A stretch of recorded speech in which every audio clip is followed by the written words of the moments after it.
오늘 우리에게 주신 하나님의 말씀은요, 창세기 17장 4절에서부터 5절까지의 말씀 한번 보도록 하겠습니다. 창세기 17장 4절 5절 말씀을요, 두 절이니까요 함께 한번 합독하도록 하겠습니다. 4절부터 읽겠습니다. 시작. 보라, 내 언약이 너와 함께 있으니 너는 여러 민족의 아버지가 될지라. 이제 후로는 내 이름을 아브람이라 하지 아니하고 아브라함이라 하리니 이는 내가 너를 여러 민족의 아버지가 되게 함이니라. 아멘.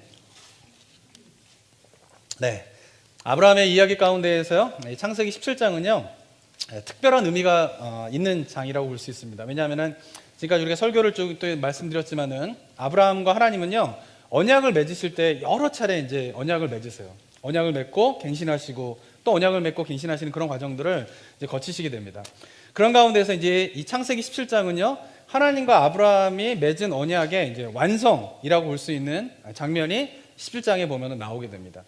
그 핵심이 되는 두 가지가 있는데요. 첫 번째는 뭐냐면은 오늘 읽은 본문의 말씀처럼 아브람이라고 하는 이름을 이제 아브라함이라고 이름을 바꿔주시게 됩니다. 그리고 또 하나는 이제 17장 후반부에 되면은 이제 할례의 의식을 행하게 되면서 하나님과 아브라함 사이에 맺은 언약의 완성을 이제 이루시게 되는 것이죠. 자, 이 가운데서 오늘은요 아브라함의 이름을 바꾸시는 그 의미가 무엇인가에 대해서 한번 생각해 보도록 하겠습니다. 자, 누군가의 이름을 바꾼다라고 하는 것이 무슨 의미일까요? 그것은요 이름을 바꾼다라고 하는 것은 한 사람의 정체성을 바꾸는 것입니다.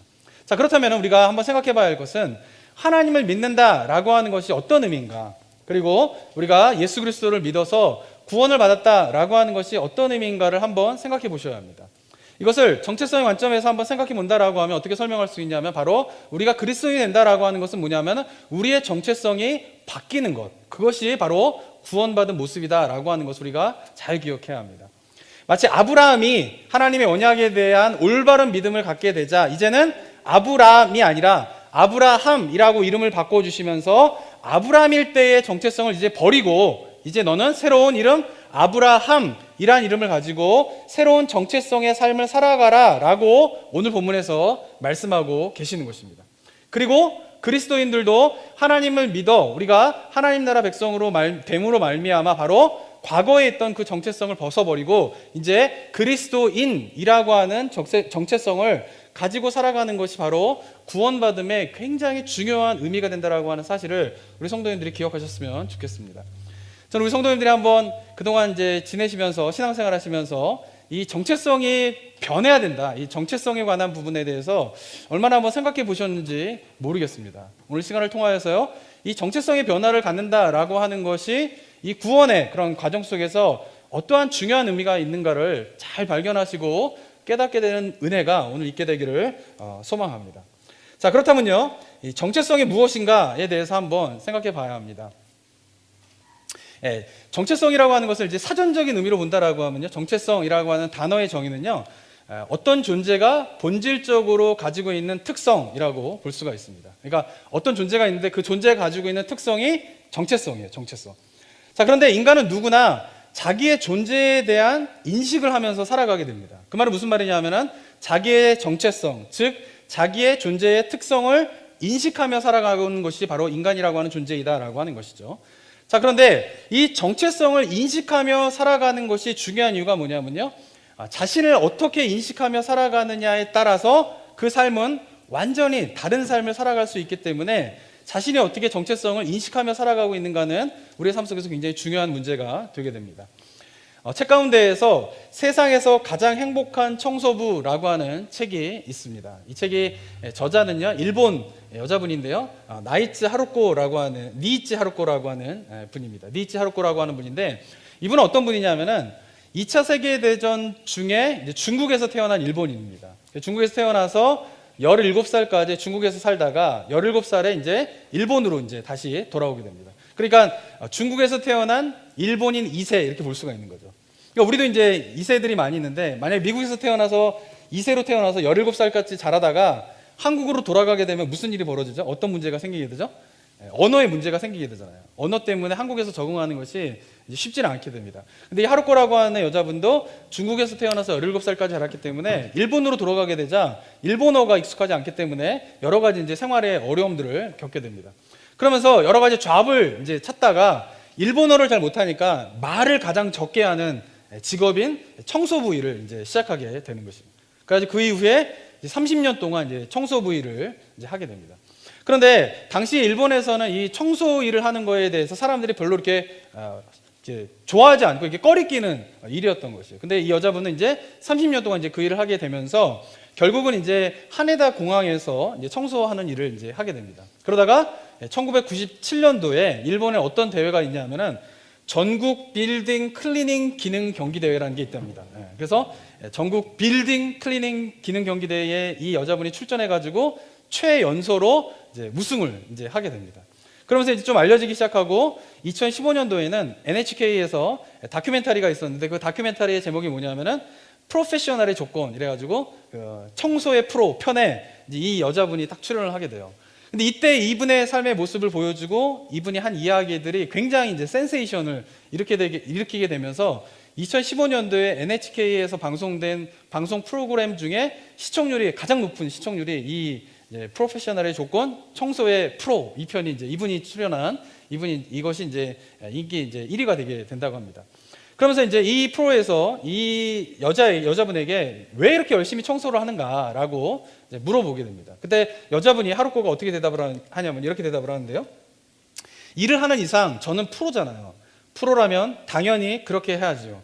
딱히 누가 뭐라 하는 것은 아니지만 이렇게 청소를 해야만 사방이 온통 깨끗해지고 맑아지는 듯해서 행복합니다. 그렇게 정화된 모습을 보면 내 기분까지 좋아집니다 라고 이야기를 합니다. 그리고 이 책에서 자기가 청소할 때 느끼게 되는 그런 기쁨과 행복에 대한 이야기들이 쭉 나오게 되는데요.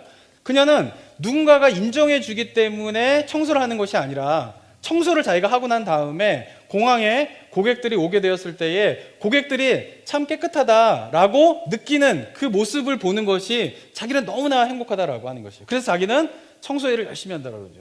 그러니까 청소하는 일이 뭐냐면은 다른 사람들에게 있어서는 조금 더러운 일이고 회피하는 일일지 모르겠지만 그래서 사람들은 이것에 대해서 기뻐하지 않지만 나는 일을 하면서 누군가가 나를 보기 때문에 그 일을 하는 것이 아니라 사람들이 내가 청소한 이후에 깨끗한 것을 느끼면서 행복해하는 모습을 볼 때 나도 너무 행복하기 때문에 나는 이 일을 기쁘고 즐겁게 하고 있습니다. 이 일은 나에게 행복을 가져다주는 일입니다 라고 이 책에서 이야기를 하고 있다라고 하는 것입니다.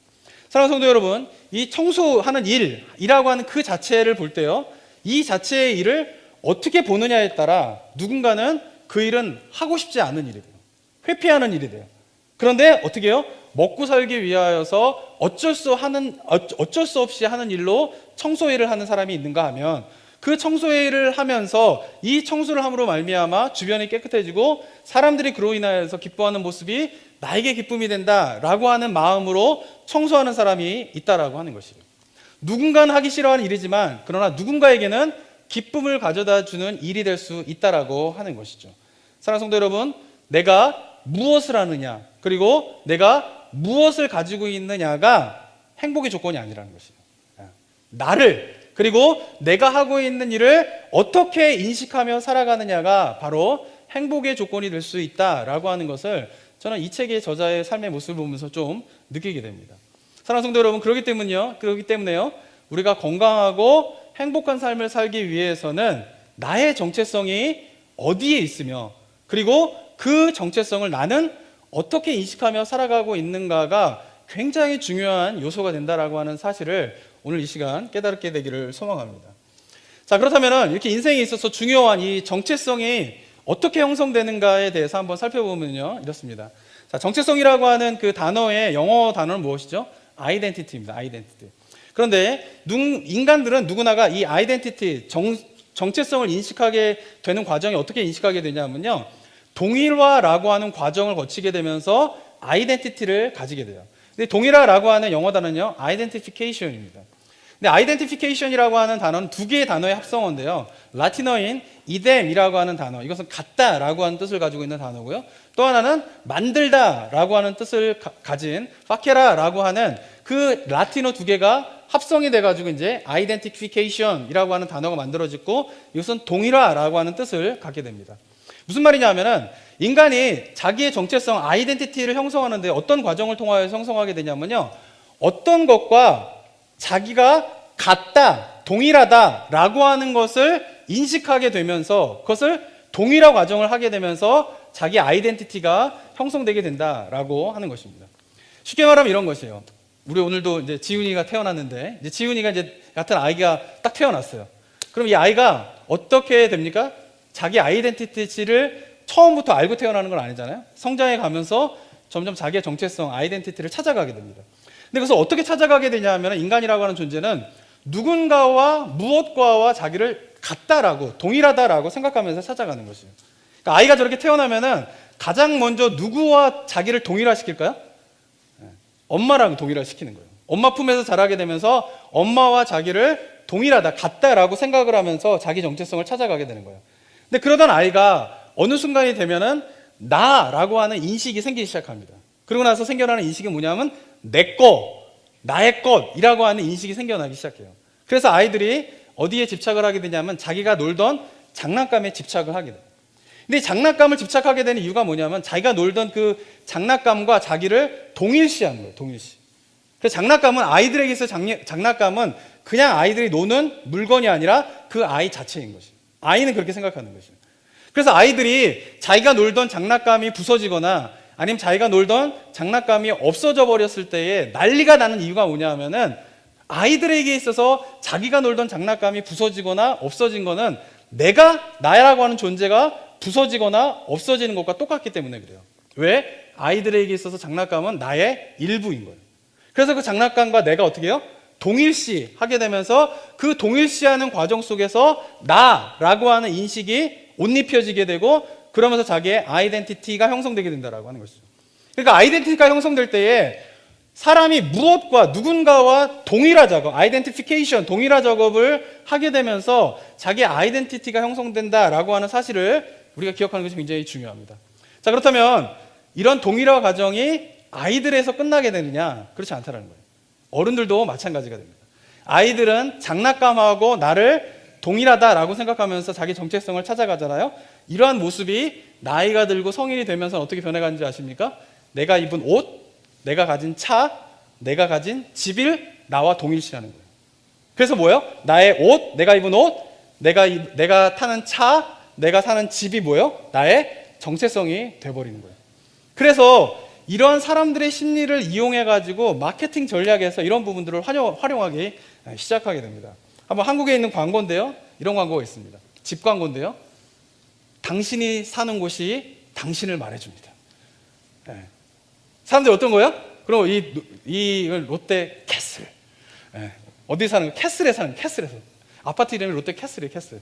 근데 거기서 뭐예요? 당신이 사는 곳이 뭐예요? 당신의 집을 말해준다는 거예요. 그 말이 무슨 말이에요? 내가 어떤 집을 사느냐가 나의 뭐라는 거예요? 아이덴티티, 정체성이라는 거죠. 또 하나의 광고가 있는데요. 자동차 회사 광고인데요. 그랜저 광고, 예전 광고입니다.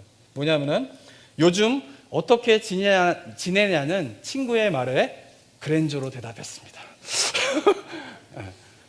어떻게 지내? 그러니까 딱 그랜저 보여주는 거예요. 그럼 그게 뭐야? 다 말해준다는 거예요. 근데 이런 광고가 담고 있는 의미가 뭐예요? 사람들이 성인이 되어서도 자기의 아이덴티티를 어떻게 잡아요? 아이덴티피케이션, 동일화를 하는데, 아이들은 장난감과 자기를 동일화시키면서 아이덴티티를 형성하지만 어른들도 동일하게 어떻게 해요? 내가 타고 다니는 차, 내가 살고 있는 집, 내가 입고 있는 옷이 뭐예요? 나와 동일하다는 거예요. 그렇게 생각을 갖고 있다. 그 무의식 속에서 그런 인식이 있다라고 하는 것이에요. 그래서 사람들은 어떻게 해요? 더 좋은 차를 타고 싶어 하고요. 더 좋은 집에 살고 싶어 하고요. 더 좋은 옷을 입고 싶어 하는 거죠. 왜? 그것을 가지면 그건 나와 동일한 거기 때문에 나의 뭐가 올라가는 거예요? 아이덴티티가 높아지게 되는 것이에요. 그래서 명품이 비싼 이유예요. 명품 중에 싼 명품 봤습니까? 명품은 비싸야 돼요. 비쌀수록 잘 팔려요. 이유가 뭘까요?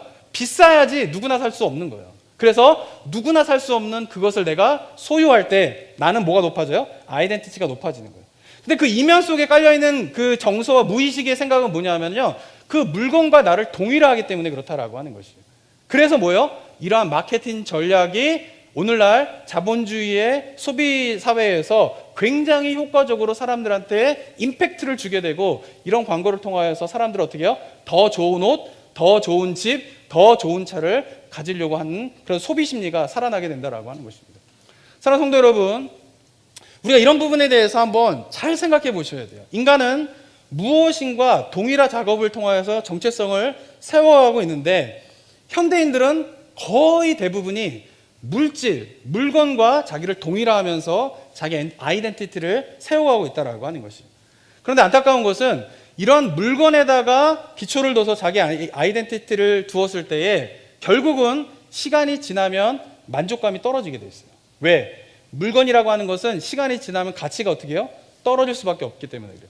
그런데 그런 물건과 자기를 동일화하여서 아이덴티티를 세운 사람은 그 물건의 가치가 떨어지게 되면 어떻게 해요? 자기의 아이덴티티도 떨어지게 되는 거예요. 그래서 사람들은 어떻게 해요? 더 좋은 것, 새로운 것, 더 큰 것, 이런 것들을 자꾸 찾고 구하면서 자기의 아이덴티티를 유지하려고 노력한다라고 하는 것이죠.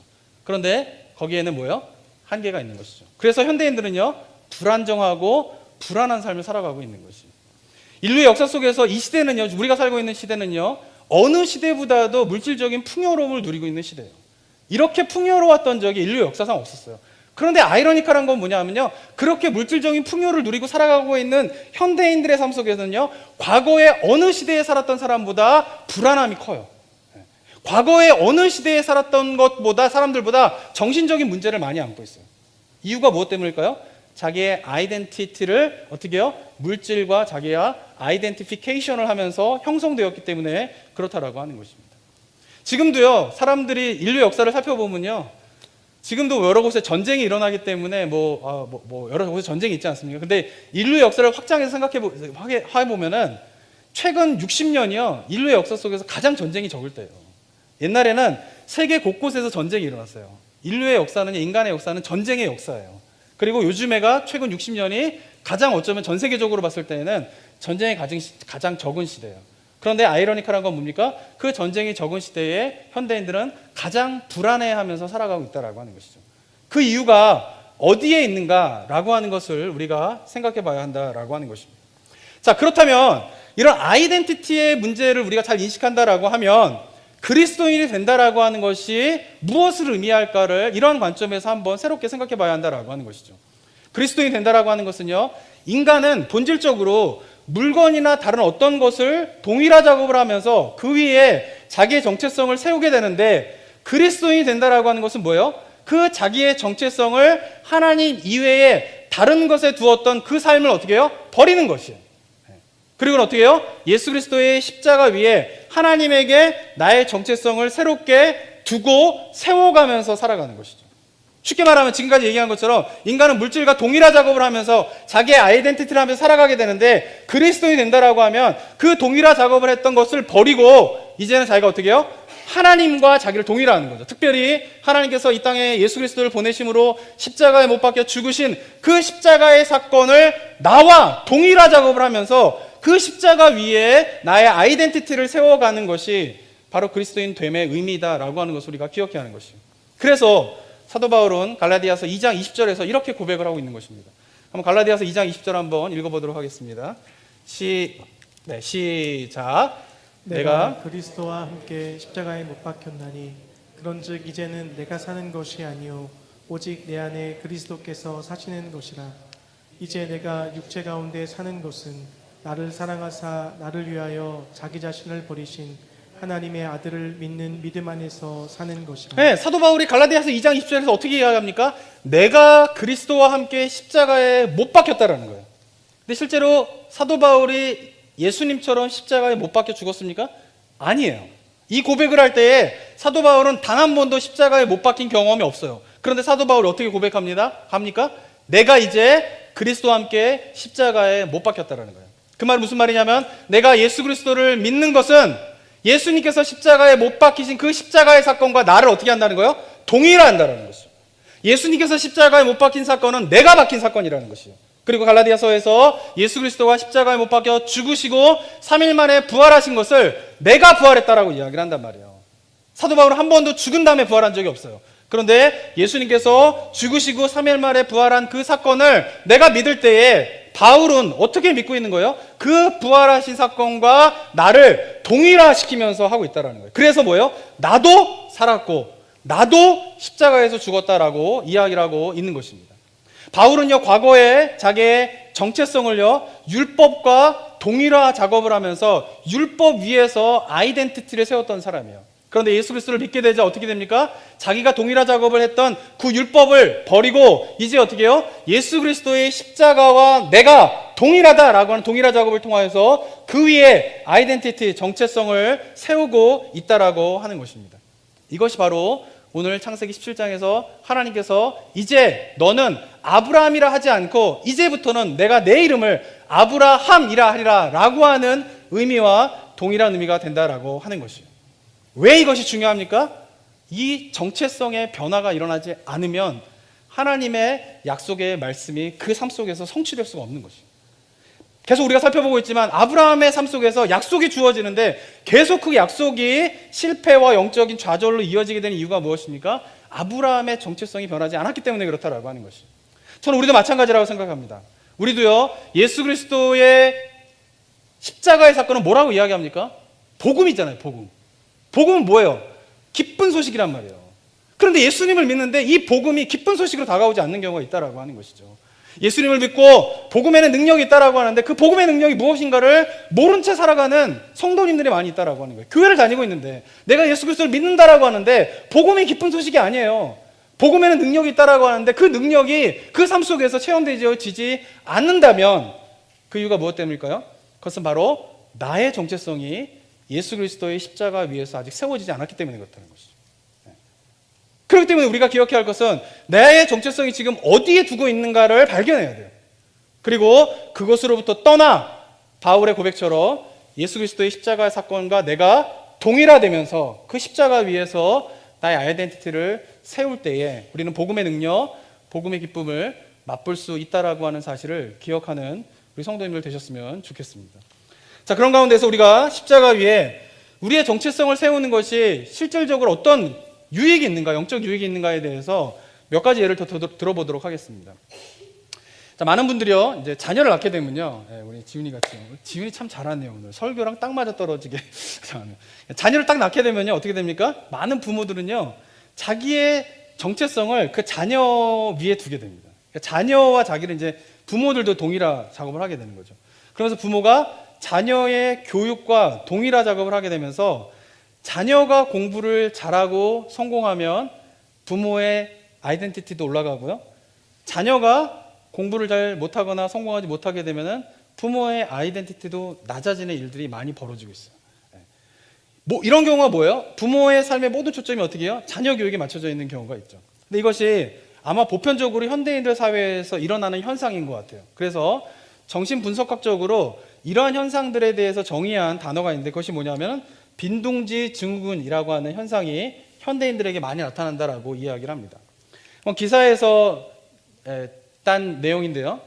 한국일보, 미국 한국일보에 2017년도에 나온 기사인데 어떻게 이야기하냐면은 빈둥지 증후군이란 자녀가 진학이나 취업 혹은 결혼으로 집을 떠나면서 부모들이 겪는 심리적 불안감을 뜻한다. 주로 어머니들에게 이 증상이 심한데 새벽에 일찍 깨고 우울감이 심해지며 식욕 저하 및 체중 감소 등을 보인다고 한다. 특히 한인 부모들은 자녀 교육에 관한 한 어느 나라 부모와도 비교하지 못할 정도로 열성적이어서 빈둥지 증상이 더 심하지 않을까 걱정된다.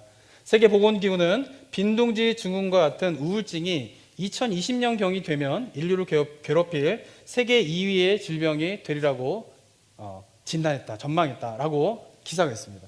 그러니까 이게 뭐냐면 정신의학적으로 빈둥지 증후군이라고 하는 현상들이 많은 사람들에게 나타나는데 그것은 부모들이 자기의 정체성과 존재의 가치를 자녀들에게 두면서 자녀들을 잘 키우는 일에 두게 되면서 막상 자녀들이 떠나가게 되면은 그 정체성의 근거가 없어지게 되면서 어떻게 해요?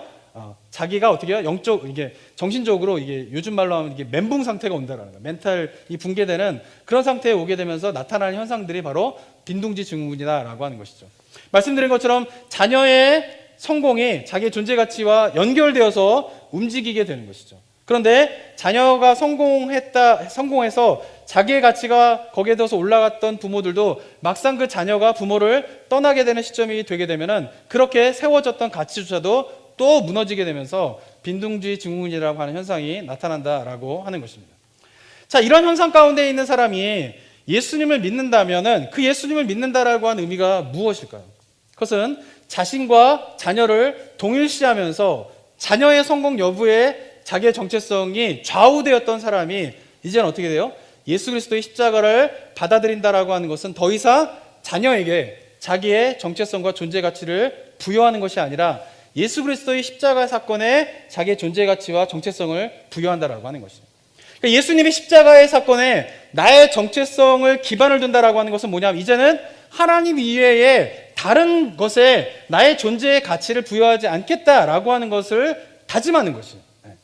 그러니까 이것이 무슨 의미냐면 하나님 이외에 다른 것에 존재의 가치를 부여하지 않겠다라고 하는 이 의미가 뭐냐면은 십계명에서 나 외에 다른 신을 섬기지 말라라고 하는 것의 현대적인 의미이다라고 하는 것이죠. 고대의 십계명에서는 나 외에 다른 신을 섬기지 말라 하면 하나님 이외에 다른 이방신의 형상을 섬기지 말라 이런 의미였지만 이것이 현대적인 의미로 바꿔본다라고 하면은 하나님 이외에 내가 다른 나의 존재의 가치를 두고 나의 아이덴티티를 두고 있는 그것을 뭐래요? 그것이 바로 우상이 된다라고 하는 것으로 이해할 수 있다라고 하는 것이죠. 만약 부모가 하나님이 아닌 자녀를 성공적으로 키우는 것에 자신의 존재 가치를 두고 있다면 그 자녀는 뭐가 되는 거예요? 우상이 된다라고 하는 것이죠.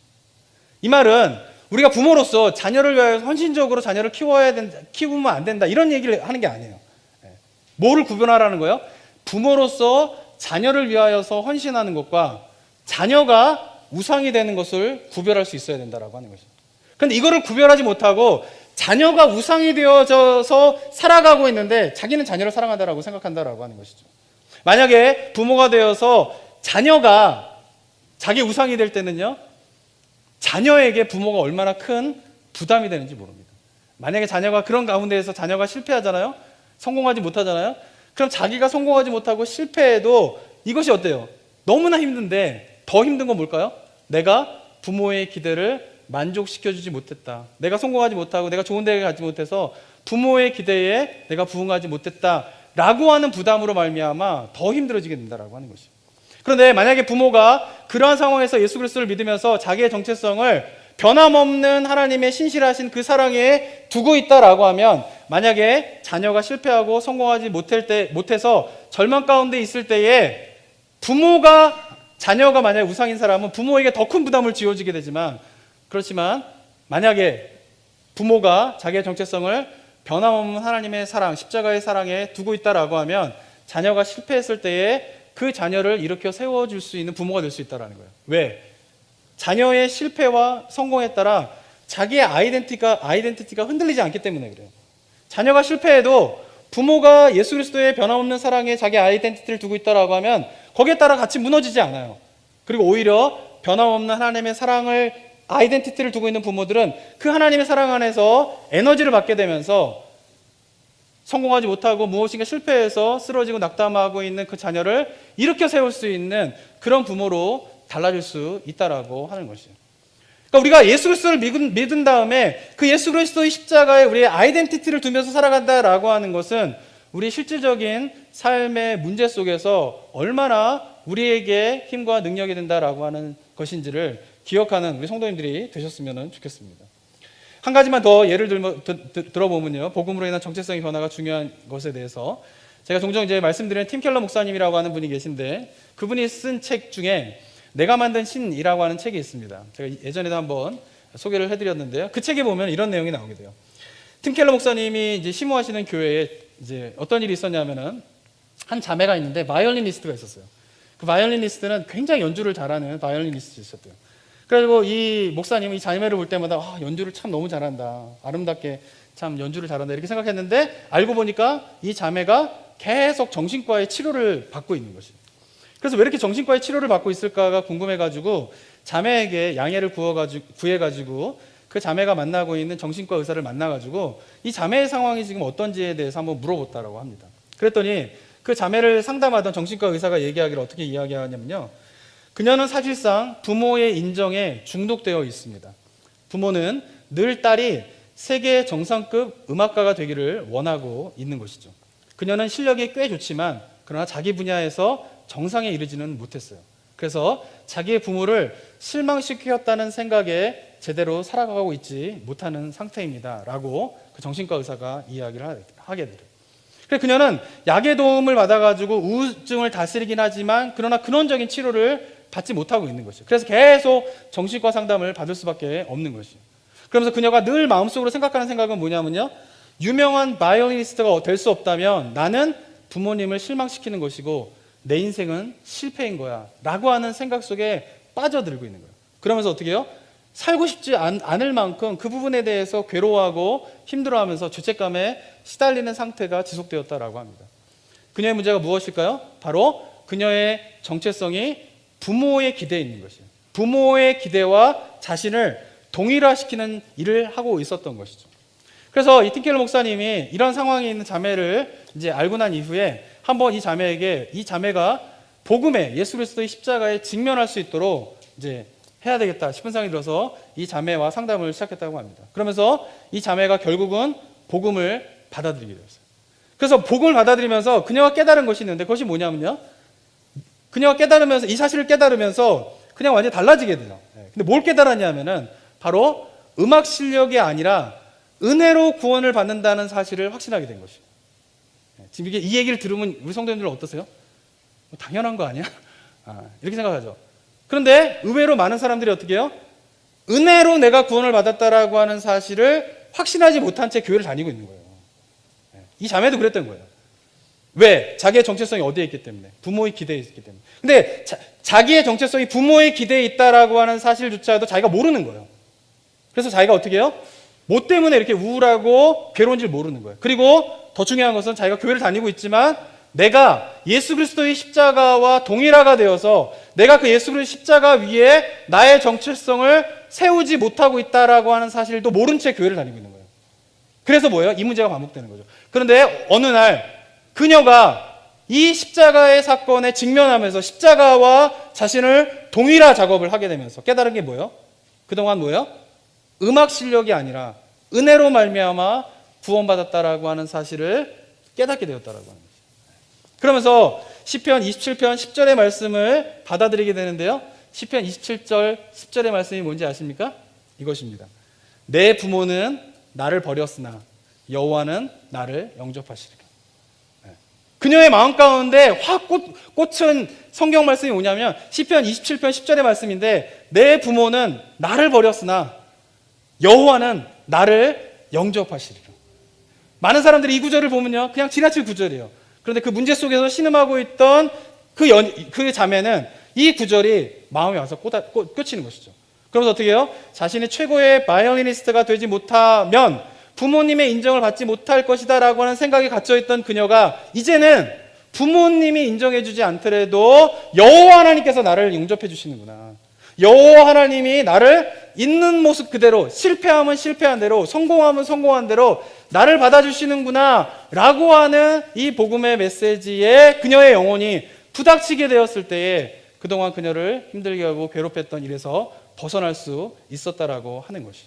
이제 더 이상 부모의 기대와 자기를 동일화시키는 것이 아니라 독생자를 아낌없이 자신을 위하여서 주신 변함없는 여호와 하나님의 사랑과 자신의 정체성이 동일화 작업을 하게 되면서 그동안 자기를 괴롭혔던 그런 우울감과 정신질환에서 벗어날 수 있게 되었다라고 하는 것을 제가 보게 됩니다. 사랑하는 성도 여러분, 저는 이것이 복음의 능력이라고 생각해요. 그리고 저는 이것이 바로 복음으로 인하여서 구원을 받은 자가 어쩌면은 우리의 삶의 곳곳에서 누려야 할 기쁨이라고 저는 생각합니다. 사랑하는 성도 여러분, 우리가 그리스도인이 되었다면 나의 정체성이 예수 그리스도의 십자가에 있는가 이것을 반드시 확인하셔야 돼요. 그런데 안타까운 것은 뭐냐면 제가 교회 사역을 하면서 여전히 예수님을 믿는다라고 하는데 신앙생활을 한다라고 하는데 예수 그리스도의 십자가 위에 자신의 정체성이 세워져 있는지 안 세워져 있는지도 모른 채 신앙생활을 하고 있는 경우가 많이 있다는 거예요. 엉뚱한 곳에 자기의 정체성이 두고 있어서 자기가 계속 힘들어하고 있는데 그게 문제가 거기에 있는 걸 모르는 거예요. 도전합니다. 사랑하는 성도 여러분, 우리가 어떻게 해야 됩니까? 이제부터 나의 정체성이 어디에 있는가부터 발견하셔야 돼요. 그리고 오늘 본문을 통하여서 아브라함에게 하시고 계신 말씀인 내가 이제는 너를 아브라함이라 하지 않고 이제 이후로부터는 내 이름을 아브라함이라 하리라 라고 하는 이 하나님의 음성이 저는 이곳에 계신 우리 성도님들의 심령 가운데에 들려지게 되기를 축원합니다. 그 말씀을 들으시면서 깨달아야 할 것은 뭐냐면 이제 더 이상 이후로는 내가 다른 곳에 나의 정체성을 두지 아니하고 오직 예수 그리스도의 십자가 위에 나의 정체성을 두어라 라고 하는 이 하나님의 음성에 반응하시기 바랍니다. 이전에는 십자가 이외에 너의 정체성을 두었던 것들로부터 이제는 벗어나라 라고 하는 이 하나님의 음성에 반응하는 우리 성도님들 되셨으면 좋겠습니다. 이 작업이 이루어지지 않으면요, 우리는 예수님을 믿는다라고 하지만 여전히 불안감과 여러 가지 염려와 갈등 속에서 살아갈 수밖에 없는 것이에요. 그러면 성경은 복음을 경험한 자들은 아무것도 염려하지 말고 오직 모든 일에 기도와 간구로 너희 구할 것을 하나님께 감사함으로 아뢰라 라고 하는 이 말씀이 공허한 외침처럼 들리는 거예요. 항상 기뻐하라 라고 성경이 이야기하고 있고 하나님께서 이야기하고 계신데 항상 어떻게 기뻐합니까 하나님 라고 하면서 항상 기뻐하라 라고 하는 이 하나님의 음성이 공허한 외침으로 삶 가운데 울릴 수밖에 없다라고 하는 것입니다. 바라는 이 시간 이후에 우리가 한번 우리의 삶을 돌아보면서요, 우리가 날마다 예수 그리스도의 십자가를 묵상하는 것이 얼마나 중요한가를 다시 한번 깨달으시면 좋겠어요. 예수 그리스도의 십자가의 의미, 예수님께서 십자가에서 행하신 의미를 우리가 날마다 묵상하면서 그 행하심과 내가 동일화 작업이 이루어지게 되면서 그동안 내가 깨닫지 못했던 나의 정체성을 다른 곳에 두면서 나의 삶 전체를 흔들었던 그것으로부터 벗어나 예수 그리스도의 십자가와 내가 동일화 작업을 하게 돼서 그 십자가 위에 나의 정체성이 세워지게 될 때에 나를 힘들게 하던 불안감과 염려로부터 자유케 되는 그 구원의 역사를 우리가 삶의 현장 속에서 곳곳에서 경험하게 되는 은혜가 우리 성도님들 가운데 있게 되기를 주님의 이름으로 축원합니다. 함께 기도하도록 하겠습니다. 이 시간 기도하며 나아갈 때 사랑하는 성도 여러분, 우리가 예수님을 믿고 구원받은 자의 삶을 살아가고 있습니까? 그것은 내가 알지 못하던, 인간이라면 누구나 그럴 수밖에 없는 나의 정체성을 지금 어디에 두고 있냐의 문제와 직결될 수 있다라고 하는 사실을 오늘을 통해서 깨닫게 되기를 소망합니다. 바라기는 우리가 예수 그리스도의 십자가 이외에 다른 것에 나의 삶의 정체성을 두고 있다면, 그것이 물건일 수도 있고요, 사람일 수도 있고요, 사건일 수도 있고요, 관계일 수도 있습니다. 그것이 있다면 이 시간 그것을 깨닫고 주님 앞에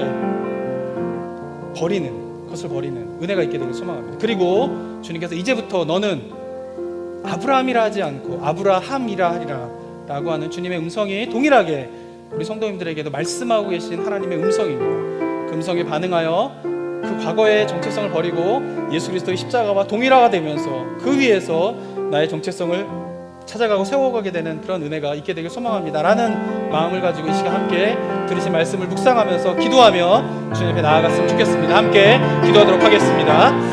아버지 하나님, 은혜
사랑과 은혜가 충만하신 하나님 아버지, 2000년 전 독생자 예수 그리스도를 이 땅에 보내셔서 나를 위하여서 십자가에 못 박혀 죽으신 그 주님의 죽으심이 내가 주님과 함께 죽었습니다 라고 하는 이 바울의 고백이 우리들의 고백이 되게 하여 주시옵소서.